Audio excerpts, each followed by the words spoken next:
Abramos la Biblia en el libro de Génesis.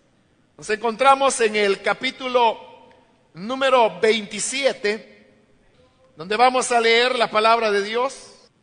Dice el libro de Génesis, versículo 41 en adelante, capítulo 27, versículo 41.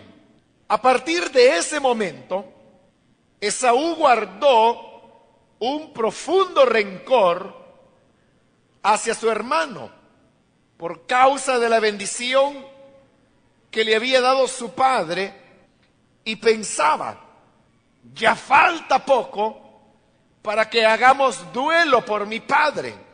Después de eso, mataré a mi hermano Jacob.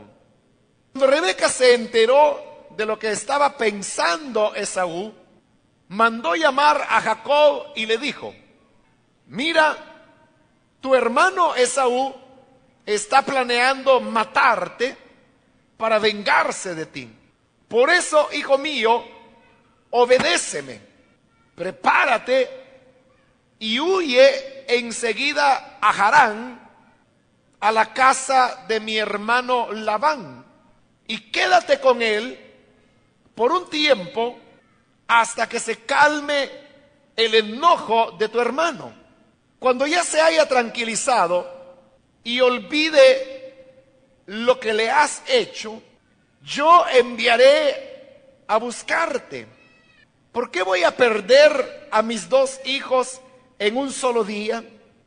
Luego Rebeca le dijo a Isaac: estas mujeres hititas me tienen harta, me han quitado las ganas de vivir. Si Jacob se llega a casar con una de las hititas que viven en este país, más me valdría morir. Hermanos, seguimos adelante con este interesante capítulo cuando, utilizando el engaño, Jacob finalmente logró que su padre Isaac le diese la bendición de la primogenitura. Pero nos dice que desde ese día en que Jacob logró hacerse con la bendición de la primogenitura, Esaú desarrolló hacia su hermano un profundo rencor. Y él pensaba: ya falta poco para que hagamos duelo por mi padre. Después de eso, mataré a mi hermano Jacob. Tal fue el rechazo que Esaú llegó a sentir por su hermano Jacob, que decidió matarlo. Y lo único que le impedía ejecutar su deseo era el hecho que su padre Isaac todavía estaba con vida. Tal parece que la idea que Isaac tenía, que pronto moriría, Esaú también la creyó. Ellos no sabían que todavía tenía Isaac 80 años de vida por delante, pero creyendo Esaú que su padre pronto moriría, él dijo: solamente vamos a hacer el luto por mi padre y luego mataré a mi hermano Jacob. Uno podría preguntarse cuál era la razón, si ya Esaú había tomado la decisión de matar a Jacob, ¿por qué no lo hacía? ¿Por qué no ejecutaba lo que él ya había decidido? ¿Por qué lo postergaba hasta después que su padre hubiese muerto? Indudablemente que lo que Esaú no quería era perder la gracia que él siempre había tenido como hijo favorito de su padre Isaac. Y por decirlo así de una manera muy popular, Esaú no quería que se derrumbara la imagen que su padre tenía de él. Pero en esa actitud de Esaú, de no matar a su hermano, sino hasta después que su padre hubiese muerto, se descubre una vez más el verdadero carácter que Esaú tenía. Y vemos que él era una persona hipócrita, porque él quería aparentar delante de su padre una rectitud que no tenía, porque él quería presentarse delante de su padre como una buena persona para continuar siendo el hijo favorito de su padre, aun cuando sabía que ya la bendición de la primogenitura la había perdido. Pero él no quería revelar lo que en realidad había en su corazón. Y lo que había en su corazón es que Esaú se había convertido en un criminal, porque el Señor Jesús dijo que en la ley está escrito que cuando una persona mataba a otra, era reo de juicio, tenía que ser juzgado por ese homicidio. Pero el Señor Jesús dijo: yo le digo que cualquiera que se enoja con su hermano será reo de juicio. Entonces lo que el Señor estaba diciendo era que tan grave como matar a una persona es desarrollar sentimientos de enojo hacia esa persona. Pero Esaú no solo sentía enojo, Esaú, dice la palabra, que sentía un rencor profundo contra su hermano Jacob, de manera que había decidido matarlo. Entonces, delante de Dios, él ya era un homicida, porque ese era su deseo, esa era su realidad interna. Pero él quería guardar las apariencias delante de su padre. Y decía: mejor que mi padre se muera pensando y llevándose esa imagen positiva que él tiene de mí, pero una vez hayamos terminado el duelo por él, entonces mataré a Jacob. Entonces era realmente un esfuerzo por esconder lo que en verdad en él había.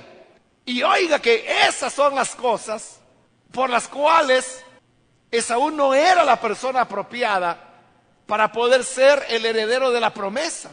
Porque él no era una persona honesta. Él no era una persona recta. Usted puede pensar en los demás patriarcas, como Abraham, el mismo Isaac, luego vendrá Jacob, luego la historia continuará con José, y con la excepción de José, los patriarcas tuvieron fallas en su vida, pecados que los hemos ido viendo en la medida que vamos avanzando en el desarrollo del estudio en este libro de Génesis. Pero a pesar de las fallas y pecados que los patriarcas cometieron, algo que usted nunca encuentra en ellos es la hipocresía. O sea, Abraham nunca fue un hipócrita. Él nunca aparentó lo que no era. Isaac, mucho menos. Jacob tampoco lo va a hacer. José, mucho menos. Pero Esaú sí está queriendo aparentar lo que en realidad no es. Él quería guardar la apariencia del niño bonito cuando realmente era un asesino que lo que quería era matar a su hermano.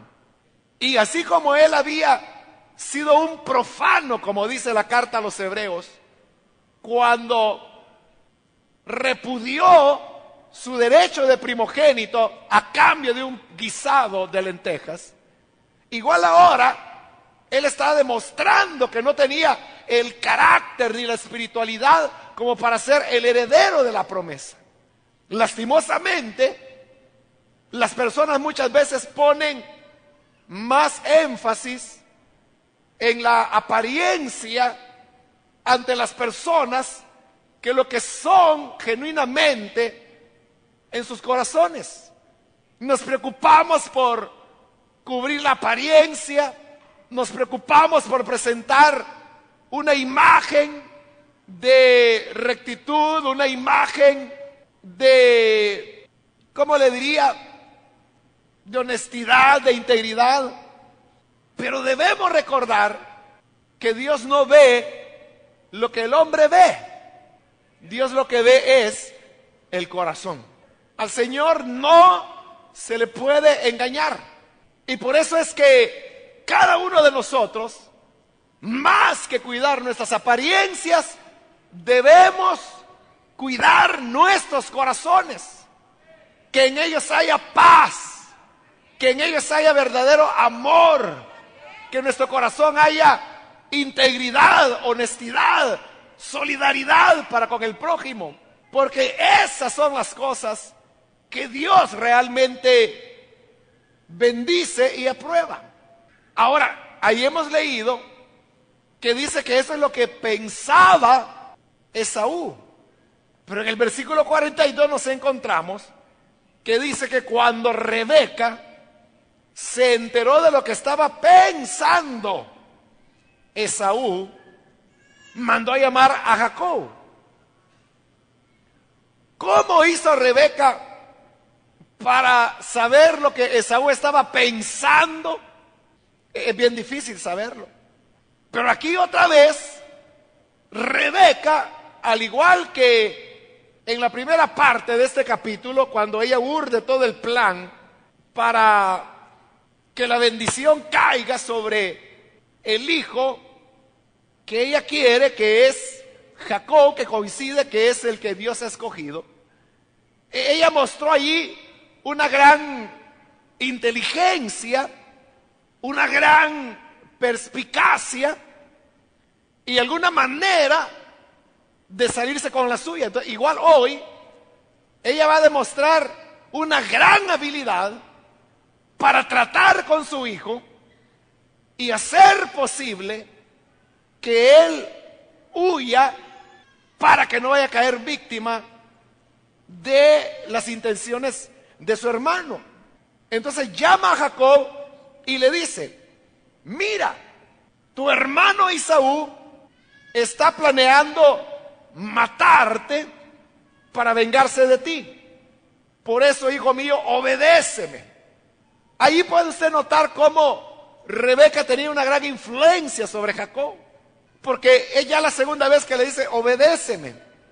La primera vez fue cuando Rebeca armó el plan para engañar a su esposo, pero ahora le está pidiendo de nuevo que le obedezca, porque ella ya tiene un plan para salvar a su hijo. Le dice: obedéceme, prepárate y huye enseguida a Harán, que era la tierra de donde ella era originaria. Y le dice que vaya a la casa de mi hermano Labán y quédate con él por un tiempo hasta que se calme el enojo de tu hermano. Cuando Rebeca le está pidiendo a su hijo Jacob que se vaya hasta Harán, Rebeca sabía que lo estaba perdiendo, porque recuerde que él era muy casero. Jacob era alguien que no salía de casa. Mucha falta le iba a hacer a Rebeca el que su hijo estuviera viviendo tan lejos, pero ella está dispuesta mejor a no tenerlo cerca que a tenerlo muerto, y por eso le pide que se vaya. Pero además, Rebeca está demostrando que ella conocía muy bien el temperamento de Esaú, y Rebeca sabía que Esaú era un hombre que en un momento podía ofuscarse, y al estar ofuscado él era capaz de cualquier cosa, incluso matar a su hermano, pero que luego ese ofuscamiento se le iba pasando a Esaú y se iba a tranquilizar. ¿Cuánto tiempo iba a tomar tranquilizarse? Ella no lo sabía, pero se lo dice a Jacob: quédate con mi hermano, le dice, allá en Harán, por un tiempo, hasta que se calme el enojo de tu hermano. Ella sabía que el enojo de Esaú se calmaría. Y oiga que la historia le dio la razón, porque cuando Jacob viene de regreso, Si usted ha leído el libro de Génesis, sabrá que lo que hace Jacob es que comienza a enviar representantes adelante de él, que le llevan regalos, luego va otro grupo que le lleva otros regalos, y así él va enviando caravanas con regalos para su hermano, para alegrarlo. Y cuando finalmente se encuentra con él, dice que Jacob se agacha 7 veces delante de su hermano, en una actitud de gran respeto. Pero cuando Jacob esperaba lo peor, lo que recibe es un abrazo de su hermano Esaú. Y es más, Esaú ni siquiera acepta los regalos que su hermano le ha enviado, porque le dice: mira, a mí el Señor también me ha bendecido, así que no necesito que me des más regalos. Y no se vuelve a hablar del tema de por qué me quitaste la primogenitura. Entonces Rebeca tenía razón, el enojo se le iba a pasar. Y le dice en el versículo 45, cuando ya se haya tranquilizado y olvide lo que le has hecho, yo enviaré a buscarte. ¿Por qué voy a perder a mis 2 hijos en un solo día? Esa era la recomendación que le estaba dando Rebeca a su hijo Jacob. Y le dice: obedéceme, hazlo. Porque si te quedas, él en este momento está que echa fuego, te va a matar. Pero yo sé que con el tiempo le va a pasar. Y entonces yo te mandaré a llamar, te avisaré cuándo puedes venir. Y dice ella: porque si no te vas, entonces yo voy a perder a mis 2 hijos. ¿Por qué razón dice ella que perdería a sus 2 hijos? Bueno, perdería a Jacob, porque Esaú lo iba a asesinar. Pero claro, Esaú no se iba a quedar ahí, sino que Esaú, por haber cometido un crimen, tendría que huir e irse lejos. Porque recuerde que desde Génesis capítulo 9, que ya lo estudiamos, estaba ya vigente la ley que decía que aquel que derramare la sangre de un hombre, por el hombre su sangre será derramada. Es decir, el que mataba, la pena era que lo mataran. Y claro, Esaú no iba a querer eso, iba a huir. Y entonces Rebeca se iba a quedar sin sus 2 hijos. Entonces dice: mejor vete. Pero ahora, aquí viene un problema, hermanos. Y el problema es: ¿cómo podía Jacob irse tan lejos hasta Harán sin que hubiera una razón? Sobre todo delante de su padre Isaac, porque Isaac, él no sabía. En este momento solo hay 3 personas que saben lo que Esaú está planeando. Esas personas son Rebeca, Jacob y el mismo Esaú. Pero Isaac no sabe nada. Entonces, Jacob no podía venir delante de su padre Isaac y decirle: padre, me voy lejos porque mi hermano me quiere matar. Ahí usted puede ver la nobleza de Jacob y de Rebeca también. Porque si le decían: Esaú lo quiere matar, era cierto, era la verdad. Pero ellos no querían, Rebeca no quería denigrar a su hijo. Jacob tampoco quería denigrar a su hermano. Entonces, ¿cómo hacer para que Isaac, que no sabía que existía esa amenaza, entendiera la necesidad que había que Jacob se fuera lejos, sin tener que mencionar los planes que Esaú tenía? De nuevo es Rebeca la que muy hábilmente desarrolla un plan para lograr no solamente que Isaac acepte que Jacob se vaya, sino que incluso para lograr que Isaac apruebe y bendiga la salida de su hijo Jacob, sin darse cuenta de por qué.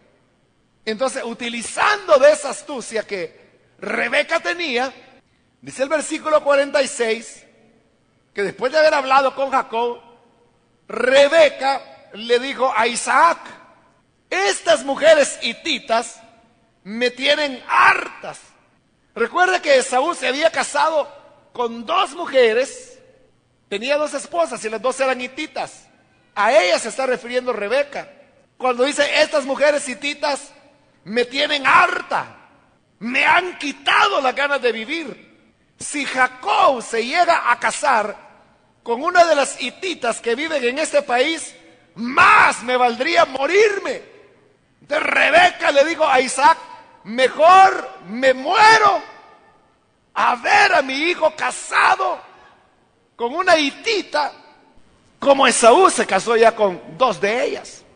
Y eso fue todo lo que dijo. Pero al decir eso, Isaac, que era un hombre sabio y lo ha demostrado, un hombre muy reflexivo, esa era la característica principal de Isaac, él hace uso de su característica y comienza a reflexionar. Y dice, es verdad, Esaú tiene 2 mujeres hititas y son un problema porque eran mujeres paganas. Y si Jacob se casa con una hitita, ya vamos a tener 3 nueras hititas. Será peor. Pero no solo estaba ese aspecto de vivir una situación de incomodidad al interior de la familia, sino que había otro aspecto más. Y es que Jacob comienza a reflexionar que al final de cuentas, la bendición de la promesa había recaído sobre Jacob, aunque él no quería así. Pero como no era lo que él quería, es lo que Dios quiere. Entonces Isaac ahora sabe que Jacob es el heredero de la promesa. Y él piensa, efectivamente, no puede el heredero de la promesa casarse con una hitita. Y seguramente comienza a recordar lo que había sucedido 60 años antes, cuando su padre Abraham había hecho jurar a uno de sus criados de mayor confianza, probablemente Eliezer, y si era él ya estaba bien viejito para esa época, que no fuera a tomar una esposa para Isaac de ahí de la tierra de los paganos, sino que le digo, irás a mi tierra, a mi parentela. Entonces Isaac, reflexionando en todo eso, llega a la conclusión que en verdad lo que más se necesitaba era que Jacob se casara con la parentela de su padre Abraham. Y por eso vamos a ver en el siguiente capítulo, la próxima semana, que Isaac manda a llamar a Jacob y le da recomendaciones precisas. Rebeca no le había hablado de matrimonio a Jacob, pero Isaac sí lo hace. Le dice, vete a casa de tu abuelo Betuel, que era el suegro de Isaac, a quien Isaac nunca había conocido. Y le dice, ve y cásate con una de las hijas de Labán, hermano de tu madre, es decir, tío de él. Entonces lo que le está pidiendo, o le va a pedir Isaac a Jacob, es que vaya y se case con una de sus primas del lado materno, recordando que ese había sido el procedimiento que había seguido Abraham. Pero bien, no nos adelantemos al siguiente capítulo, sino que detengámonos ahí en ese punto, en cómo Rebeca, fíjese, ella fue tan astuta que lo que ella ya había pensado es exactamente lo que Isaac le pide a su hijo Jacob, y sin saber que había una amenaza de muerte sobre Jacob. Él lo hace simplemente por preservar la simiente.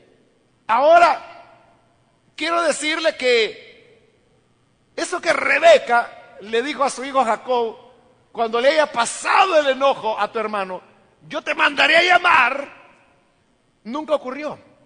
Ella nunca lo mandó a llamar. Y la razón es bien sencilla, es porque Rebeca murió antes que Esaú diera muestras que su rencor por su hermano había pasado. De manera que Jacob tuvo que estar 20 años en la región de Harán, y lo hizo, como lo vamos a estudiar en su momento, por cuestiones de compromisos que él había adquirido con el que llegaría a ser su suegro y que luego era ya su suegro. Es decir que Rebeca nunca más volvió a ver a Esaú. Perdón, nunca más volvió a ver a Jacob. Aquí cuando Jacob se va, ya Rebeca no lo vuelve a ver. Y Jacob tampoco la vuelve a ver a ella, porque cuando él regresa, ella ya ha muerto. Es decir que siendo Rebeca mucho más joven que Isaac, Isaac vivió más. Isaac llegó hasta los 180 años de edad. Y Rebeca, si aquí Isaac tenía 100 años, Rebeca tendría que andar más o menos entre 70 y 75 años. Más los 20 que estuvo Jacob fuera, ella vivió 90 o 95 años y murió, que es casi la mitad del tiempo que va a vivir su esposo Isaac, hasta los 180. Entonces acá, hermanos, lo que tenemos es que finalmente Isaac llega a la conclusión que él ha estado luchando por bendecir a Esaú porque era su hijo favorito, sin que su hijo favorito tuviese las cualidades que se requerían para un privilegio tan grande. Y oiga que hay muchas personas que desean otorgarle a otros privilegios, y esas personas no llenan las cualidades, y uno no puede ni debe luchar contra Dios. También vemos que aunque Esaú era profano, porque menospreció la primogenitura y juró que no la quería, se casa con mujeres hititas, odia a su hermano hasta el punto de quererlo matar, y lo único que lo detiene es su hipocresía delante de su padre. Pero aún así él quería la primogenitura. Las personas pueden querer, pueden anhelar tener privilegios, tener favores especiales de parte de Dios, pero esos favores nunca se tendrán si no hay la vivencia de las características internas que todos debemos tener para poder tener esos privilegios. Entonces, en lugar, hermanos, de andar haciendo maniobras, yo me voy a hacer así, bien activo delante del pastor para que me nombre supervisor o para que me pongan de diácono, a veces hasta poniéndole zancadilla a otros hermanos y hermanas. ¿Sabe? No funciona, porque aunque reciba aquello a lo cual usted quiere llegar, no podrá mantenerse ahí por mucho tiempo, porque las responsabilidades, las funciones que Dios otorga no es un asunto de posición, sino que es un asunto de carácter. Una persona puede recibir la posición que sea, posición de líder, de supervisor, de diácono, de diaconisa, de pastor, de lo que sea. La posición puede tenerla, pero si no tiene el carácter, pronto perderá la posición. Por ello, nuestra mirada no tiene que estar en cómo le hago para alcanzar la guayaba, cómo le hago para conquistar tal posición. Mejor piense en cultivar su carácter, porque Dios no puede ser engañado. Los hombres sí pueden ser engañados, y por eso es que los hombres a veces cometen errores colocando a personas inapropiadas en posiciones muy delicadas, que al final terminan haciendo más daño que bien. Pablo, cuando escribe su primera carta a los Corintios, me parece que es, él habla de la autoridad que él tenía como ministro, como apóstol. Pero él dice esto: autoridad que hemos recibido para edificación, no para destrucción. Ese es el problema, que al que se le da una posición, se le da una autoridad, pero si no es la persona adecuada, esa autoridad la va a usar mal, la va a utilizar para vertir toda la debilidad de su carácter sobre las personas, todas sus amarguras, toda su inmadurez, todo su rencor, lo va a ir a vertir en los lugares inadecuados, con las personas incorrectas y en los momentos más indebidos. Pero el que tiene el carácter usará la autoridad que el Señor le ha dado para edificación, no para destrucción. Por eso que nuestra principal mirada sea el carácter y no la posición. Vamos a orar, vamos a cerrar nuestros ojos.